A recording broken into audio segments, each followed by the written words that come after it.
শুভ সকাল বন্ধুরা, welcome back to my channel Bulti lifestyle. কেমন আছো তোমরা সবাই? আশা করি সবাই খুব ভালো আছো। আর আমি তো একদম বিন্দাস আছি। এখন বাজে সকাল 8টা মতন, আর আমি ঘুম থেকে উঠে পড়েছি অনেকটা সকালে। উঠেই না চারিদিকে দেখছি কেউ নেই, কারণ পুরো বাড়ি ফাঁকা ছিল। আমি ভেবেছিলাম মা ছাগল নিয়ে হয়তো মাঠে চলে গেছে। তারপর দেখছি যে ও বাবা, ছাগল তো আর কি আছে বাঁধা। মায়ের শরীরটা না কালকে রাত থেকে একটু খারাপ ছিল, তাই একটু টেনশনও হচ্ছিল। সকালবেলা যেহেতু দেখতে পাইনি, আর বাড়ির কেউই ছিল না, দিদাও ছিল না ওদিকে, যে দিদাকে একটু জিজ্ঞাসা করবো। বোন ঘুমাচ্ছিল, আর আজকে না আমি অনেকটাই লেট করে উঠেছি। তারপর মা এবার এই সমস্ত কাজগুলো না মা এখন আর আমাকে করতে দেয় না, মা নিজেই করে নেয়। তো তাই ভাবছি সমস্ত কাজ বাজ পড়ে আছে, তো কোথায় গেল মানুষটা। তাই আমি চটপট কাজ বাজ হাঁটতে লাগলাম। কি আর করবো, কাজ বাজ সেরে নিই, আর দেখি কোথায় গেছে না গেছে, তারপর একটু না হয় খুঁজতে যাব। তো ভেবেছিলাম যে পাড়াতেই আছে, তবে শরীরটা খারাপ ছিল বলেই আর কি ওষুধ আনতে দেবে বলে আর কি কাউকে খুঁজছিল।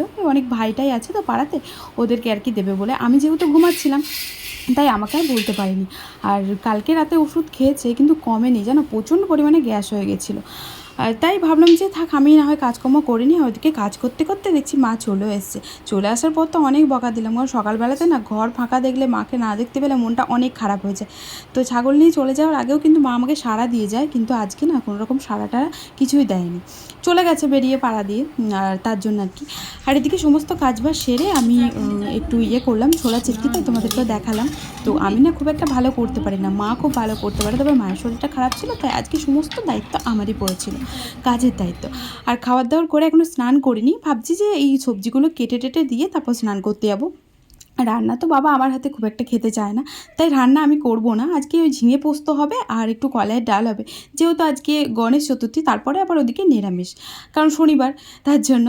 আর ঝিঙের খোসাগুলো না বাটা খেতে খুব ইচ্ছা করছিলো, তো মা আজকে তো আর পারবে না বাটা করতে, আর আমি না বাটা করতে পারি না। হয়তো একদিন দেখলে পারবো, তবে দেখিনি কোনো দিন কেমন করে করে না করে, তাই আর পারি না। তবে খেতে আমার খুব ভালো লাগে, বাটা বোটা দিয়ে ভাত খেতে না খুবই সুন্দর লাগে। তাই মাকে বললাম যে তুমি না হয় আজকে তো পারবে না, তাহলে কালকে না হয় আমাকে একটুখানি বাটা করে দিও। মা বললো যে ঠিক আছে, তাহলে ফ্রিজে রেখে দে। আর ওগুলো তুলে এখন ফ্রিজে রেখে দিলাম। চলো কাটাকুটি করে একবারে স্নান টান করে যে তোমাদের সাথে দেখা করছি। তো এখন বাজে 12টা, 12:30 মতন। আর এইমাত্র আমি পুজো টুজো করলাম, আর মেঘ করে গেছে প্রচণ্ড পরিমাণে। কিছু জামাকাপড় ছিল, ওটা মেলতে আসলাম। আর ভাবলাম যে একটুখানি বাজার যাব, তবে দেখছি মেঘ করেছে, কী করে যাব। ন্যাপথলিন নেই জানো তো, কাপড় জামাগুলো দিয়ে প্রচণ্ড গ্যাস বেরোচ্ছে, ন্যাপথলিন দিতে হবে। আর রোদে দেবো দেবো ভাবছি, রোদে দেওয়া তো আর হচ্ছে না, কি রোদ লাগছে। এদিকটা রোদ আছে, এদিকটা মেঘ করেছে, ওই দেখো। তো আজকে হচ্ছে গণেশ চতুর্দশী, যে গণেশ চতুর্দশী। আমার 2 জায়গায় নেমন্তন্ন আছে, কিন্তু দেখি যাবো কি না। বিকালবেলাতে আছে বান্ধবীদের বাড়ি। ও আচ্ছা, এত গরম গো, দেখতে পাচ্ছ কী পরিমাণে ঘামছি। পুজো দিতে গিয়ে এরকম ঘেমে গেলাম, মানে পাখা তো চালানো যায় না পুজো দেওয়ার সময়। ওই প্রদীপ জলে, প্রদীপটা নিভে যাবে, রেডি হয়ে যায় না, বেরোবো বাজার। অমনি বৃষ্টি শুরু হয়ে গেলো, দেখো দেখাচ্ছি তোমাদেরকে। বলো না মেঘ করে। এই দেখো, ভালো হলো জানো, আমার গাছগুলো পুরো শুকিয়ে গেছিলো, জল পেয়ে যাবে। প্রচুর জোরে বৃষ্টি হচ্ছে। দেখলাম বাইরে যখন বৃষ্টি পড়ছে, তাহলে ঘরের কাজগুলো না হয় সেরেই রাখি। আরও অনেক জামা কাপড় ছিল, তাই টুকটাক করে ভাঁজ করতে চলে আসলাম। বাইরে প্রচুর পরিমাণে বৃষ্টি হচ্ছিল, আর ভেবেছিলাম বাজার যাব, কিন্তু যাওয়া তো আর হলো না। বলো, তোমাদেরকে বললাম যে বাজার যাব, কিন্তু যেতে আর পারলাম কই। যেই না বেরোবো আর অমনি শুরু হয়ে গেল বৃষ্টি। কি আর করা যাবে, যেতে পারলাম না। অন্য একদিন যাবো, আর এখন তো যাওয়া হচ্ছে না, ওই কাজে যায় না, যার জন্য অনেক বাজারের কাজ পড়ে থাকে, ওগুলো করার টাইম পাই না। কাজে গেলে কি বলো তো, একসাথে অনেক কাজও হয়ে যায়, যেমন টুকিটাকে অনেক কিছু কেনারও থাকে, সেগুলোও কিনে নিয়ে চলে আসি পার্লারে গেলে। কিন্তু পার্লারে না গেলে তো রেগুলার আনা হয় না। হ্যালো বন্ধুরা, গুড ইভিনিং। তো এখন বাজে সন্ধ্যে ওই 7টা মতনই বাজবে। আর এখন যাচ্ছি একটুখানি মানে ফুচকা খেতে, আর একটু ওই সিনেমা হলে যাবো, দরকার আছে। দরকার বলতে আমার কোনো দরকার নেই, বোন আর কি নেবে, যার জন্য যাবো। চপ না সিঙ্গারা, আর একটুখানি ইয়েও খাবো, ফুচকা। ওই যে দিদার ঘর, ঠাকুর ঘর পরিষ্কার করে দিয়েছিলাম, দিয়ে 10 টাকা করে দিয়েছিল ফুচকা খাওয়ার জন্য। আর মাথায় তেল দেখো চুকচুকে, আজকে শ্যাম্পু করিনি, কালকে দিয়েছি রাত্রিবেলাতে। তো আজকে শ্যাম্পু ট্যাম্পু কিছু করিনি, আমি দিচ্ছি বাড়িতেই তো আছি, শ্যাম্পু করবো না। তো এবার বলছে চ ঘুরে আসি একটুখানি, তাই ভাবছি মাথায় তেল নিয়ে যাচ্ছি। ভালোই লাগছে, নট ব্যাড। চলো পরে দেখা করছি। আর আমাদের এখানে পরিসংকীর্তন হচ্ছে। তো এখন আমরা যাচ্ছি একটুখানি গণেশ ঠাকুরকে দর্শন করতে, কারণ আমাদের এখানেই হচ্ছে গণেশ পুজো। আর এতটাই যখন চলে আসলাম তাই বোনকে বললাম চ একটুখানি দেখে আসি, আর কোথাও তো বেরোনোই হয়নি, তাই ভাবলাম যে যাই একটু দেখে আসি। তো চলো তোমাদেরকেও দেখানো হবে,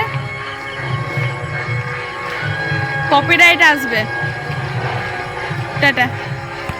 কাজে গেলে অবশ্য আলাদা করে আর দেখতে হতো না, কিন্তু যেহেতু কাজে যায়নি তাই ভাবলাম যে যাক, বাড়িতে বসে থেকে বা কী করবো, একটুখানি বেরিয়ে আসি। তো পুজো আর কি ঠাকুর দেখবো বলে আসেনি, অ্যাকচুয়ালি এসেছিলাম তো তোমাদেরকে বললাম, কিন্তু দেখলাম যে থাক এতটা যখন চলে এসেছি তাহলে দেখেই আসি ঠাকুরটা। আর আমাদের এখানে একটা হয় আর বাজারে 2-3টা হয়, তো বাজারে আবার হেঁটে হেঁটে কে যাচ্ছে, তাই ভাবলাম যে এখানটা দেখেই চলে যাব। আর ভেবেছিলাম প্রসাদ দেবে, কিন্তু প্রসাদ দিচ্ছে না, সকালে নাকি পুজো হয়ে গেছে, মানে বিকালে সন্ধ্যা আরতিটা হয়ে যাওয়ার পরও প্রসাদ আর কি বিতরণ হয়ে গেছে, তাই আর পেলাম না। যাই হোক, ব্যাড লাক। তো চলো বাড়ি চলে যাব। আর বেশ ভালোই লাইটিং টাইটিং দিয়ে সাজিয়েছিল, প্রত্যেকবারই এখানটাতে হয় পুজো, অনেক বছরে মানে অনেক বছর হলো এখানটাতে পুজো হয়, সবাই মিলে আর কি একসাথেই করা হয়। আর ওদিকে ফুচকা চলে এসেছিলাম ফুচকার দোকানে ফুচকা খেতে। তো ফার্স্টে গেছিলাম ওই সিনেমা হল, ওখানে বোনের কিছু দরকার ছিল, তার জন্য ওটা সারার পর আর তারপর আসলাম এখানে ফুচকার দোকানে। ভিড় ছিল বলে চলে গেছিলাম, কিন্তু আসার পর দেখলাম ফাঁকা হয়ে গেছে। আর এখানটাতে এত ভিড় হয়, আসলে ফুচকাটা খুব সুন্দর করে, তার জন্যই আর কি প্রচুর দূর দূর থেকে অনেকজনে খেতে আসে, আর আমাদের পাড়ার থেকেও বেশি আর কি বাইরের লোক বেশি হয়ে যায়। তো চলো খাওয়া দাওয়া করে বাড়ি চলে যাই, তারপর আবার তোমাদের সাথে দেখা করছি বাড়ি গিয়ে। তো চলে এসেছি বাড়ি, আর বাড়ি এসেই চেঞ্জ করে নিলাম, আর ফুচকা খেলাম, আর দোকানে ওই একটা ইয়ে খেলাম, ওই চিপস খেলাম। বোনকে বললাম কিনে দিতে, দিল, মানে ওকে বললেও খাওয়ায় মাঝে সাঝে, আমিও খাওয়াই যখন আমার কাছে থাকে, আমিও খাওয়াই। আর এখন মা শুয়ে পড়েছে, কারণ মায়ের শরীরটা খারাপ, পেটে ব্যথা করছে, আর আমি এদিকে বসে আছি। তো সন্ধ্যাবেলাতে এই বসে থাকার ব্যাপারটাই খুব বোরিং লাগে, বিশ্বাস করো, মানে প্রচণ্ড বোরিং লাগে। তাও কি করব, কাজে তো যাচ্ছি না, যার জন্য যাবো কাজে মঙ্গলবার থেকে কন্টিনিউ করব। কালকে এক জায়গায় যাওয়ার প্ল্যান আছে, যদি যাই তো তোমাদের সাথে শেয়ার করব, না গেলে তো শেয়ার করবো না, ইচ্ছা আছে, দেখি কতদূর কী হয়। তো চলো পরে দেখা করছি তোমাদের সাথে।